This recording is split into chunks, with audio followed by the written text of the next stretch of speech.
ही बरणी रिकामी आहे, पण लक्षात ठेवा, जी जी जागा रिकामी असते ती ती जागा परमेश्वर व्यापतो. तुमचं मन जर षड्रिपूंनी ग्रासलेलं असेल तर परमेश्वर शिरू शकत नाही, तिथे राहू शकत नाही.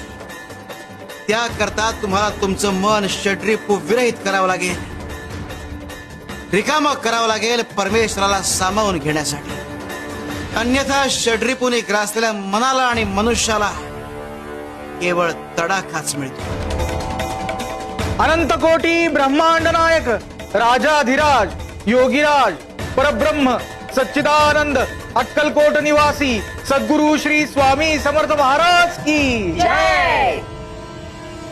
गे तू तुरी श्रद्धा ठेवू दिला नाहीस, शुचिरभूत झाली आणि पुन्हा नामस्मरणाला सुरुवात करत प्रदक्षिणा पूर्ण करू लागली.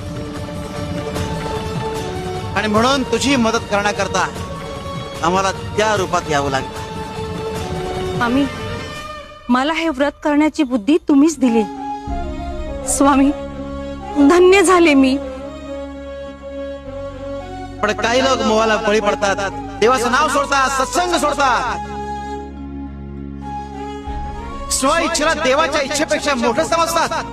अरे पण तुमची श्रद्धा जर खरी असेल तर कुठले षड्रिपू जरी आले तरी तुमचं काही बिघडू शकत नाही.